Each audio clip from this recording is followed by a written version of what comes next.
बिहार के पूर्व मुख्यमंत्री कर्पूरी ठाकुर को मिलेगा भारत रत्न, मोदी सरकार का बड़ा ऐलान। केंद्र सरकार ने बिहार के पूर्व मुख्यमंत्री कर्पूरी ठाकुर को भारत रत्न दिए जाने का ऐलान किया है। उन्हें मरणोपरांत भारत रत्न से सम्मानित किया जाएगा। केंद्र सरकार ने बिहार के पूर्व मुख्यमंत्री कर्पूरी ठाकुर को भारत रत्न दिए जाने का ऐलान किया है। इस संबंध में राष्ट्रपति भवन की ओर से बयान जारी करके जानकारी दी गई है। कर्पूरी ठाकुर की बुधवार को होने वाली 100वीं जन्म जयंती से पहले उन्हें मरणोपरांत भारत रत्न से सम्मानित किए जाने का ऐलान किया गया है।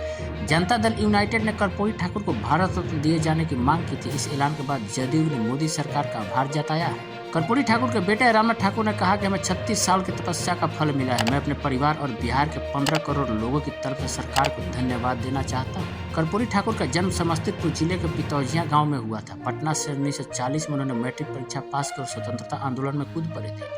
कर्पूरी ठाकुर ने आचार्य नरेंद्र देव के साथ चलना पसंद किया। इसके बाद उन्होंने समाजवाद का रास्ता चुना और 1942 में गांधी के असहयोग आंदोलन में हिस्सा लिया।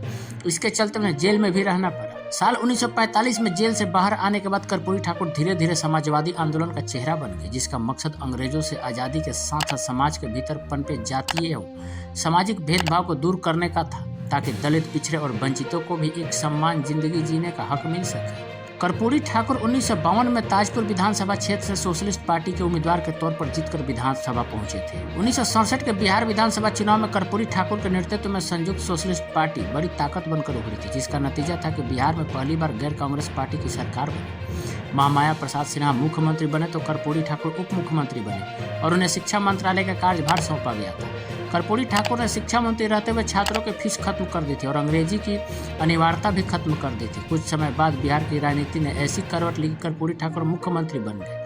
इस दौरान 6 महीने तक सत्ता में रहे। उन्होंने उन खेतों पर मालगुजारी खत्म कर दिया जिनसे किसानों को कोई मुनाफा नहीं होता था। साथ ही 5 एकड़ से कम जोत पर मालगुजारी खत्म कर दी गई और साथ ही उर्दू को राज्य की भाषा का दर्जा दे दिया गया। इसके बाद उनकी राजनीतिक ताकत में जबरदस्त इजाफा हुआ और कर्पूरी ठाकुर बिहार की सियासत में समाजवाद का एक बड़ा चेहरा बन गए। उन्होंने मंडल आंदोलन से भी पहले मुख्यमंत्री रहते हुए पिछड़ों को 27% आरक्षण दिया था। लोकनायक जयप्रकाश नारायण और राम मनोहर लोहिया इनके राजनीतिक गुरु थे।